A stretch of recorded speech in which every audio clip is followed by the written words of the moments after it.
We certainly would not welcome Boris Johnson. No, that's never going to happen.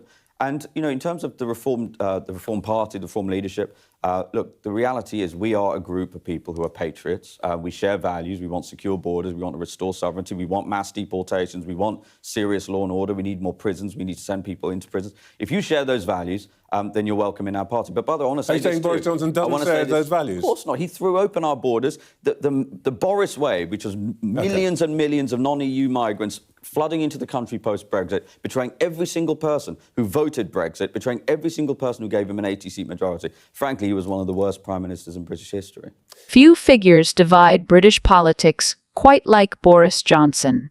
To his critics, he is not only one of the most scandal-ridden prime ministers in modern history, but also one of the least welcome figures in the current populist realignment. Reform UK has made clear he has no place in their ranks, despite speculation among some of his supporters that Johnson might one day attempt a political comeback through the insurgent party. That clarity was on display during a recent appearance by Zia Yusuf, head of policy at Reform UK, on Sunday with Trevor Phillips.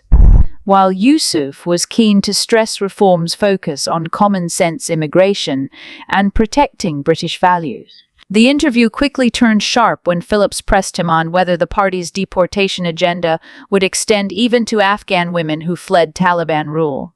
Yes. Yeah, you're answering a different question to the one I asked you.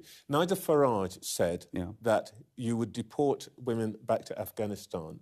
In Afghanistan, women not allowed to speak, not allowed to show their faces in public.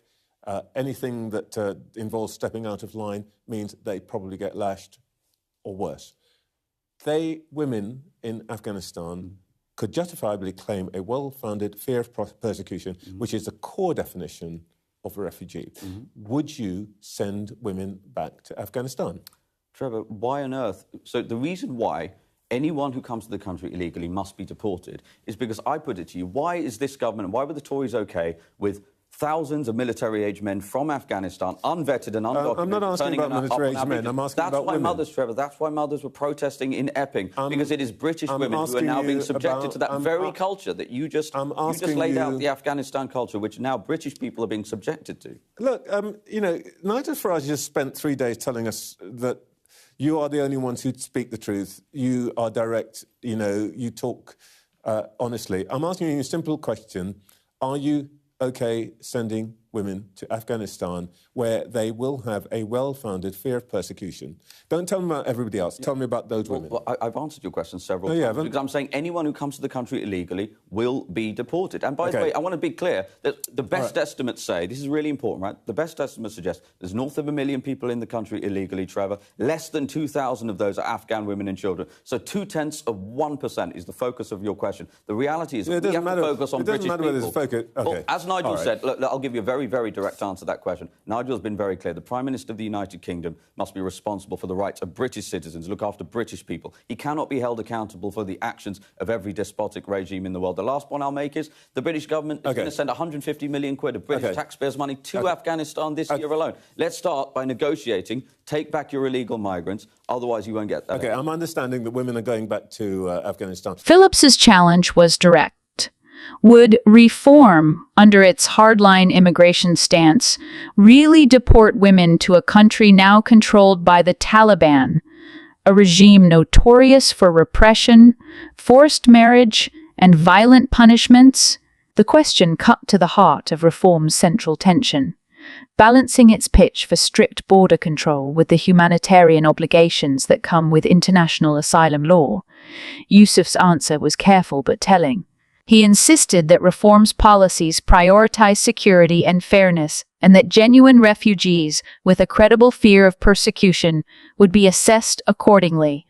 Yet he did not fully rule out deportations, instead circling back to the party's broader narrative that Britain cannot remain open to unlimited flows of migrants while public services strain and borders remain porous. The exchange highlights a dilemma facing Reform. The party thrives on drawing sharp contrasts with the Conservatives, accusing Keir Starmer's government of weakness and betrayal on immigration. Yet when pressed on the most extreme real-world cases, like Afghan women fleeing the Taliban. The party risks appearing either too Caliban. The party risks appearing either too callous to win mainstream backing or too compromising to satisfy its core base. The Boris Johnson question lingers in the background. Reform's leadership knows that embracing Johnson would undermine their credibility as an anti-establishment force. At the same time, his brand of bombastic populism still has appeal among some right-leaning voters. For now, Nigel Farage's movement is determined to keep its distance, portraying Johnson as the embodiment of conservative chaos, one of the worst prime ministers in history, as Yusuf bluntly put it. Trevor Phillips's pointed questioning ensured that Reform's contradictions were on full display. A party claiming moral clarity on immigration, yet struggling to define the limits of compassion. As the general election approaches, these moments of scrutiny will only intensify. For voters, the test is simple. Can Reform UK sustain its hard line without crossing into territory the British public finds intolerable? It strikes me in general that people in this country are fed up, amongst other things, that people who fail tend to be promoted. And here's yet another example. Yvette Cooper has failed, so she gets a promotion. Doesn't that make people pretty sick? I would rarely want to defend Yvette Cooper, but I think in this particular instance, it's not so much a personnel problem than a wider parliamentary problem. I mean, Yvette Cooper did fail in the Home Office. She did not achieve her stated aim, which is to shut down the hotels. There's only been a handful that have actually closed in the end, or anywhere near stopping the boats. We've actually seen record numbers of people coming over. But do I think Shabana Mahmood will succeed? I mean, as you pointed out, the reason Farage is now polling so well, particularly on the issue of immigration, which is now the #1 problem of salience for the British electorate, is because people do not want them to be housed here. It doesn't matter if they're in 5-star hotels, and it doesn't matter if they're in horrible military barracks. The problem is that they're coming here in the first place.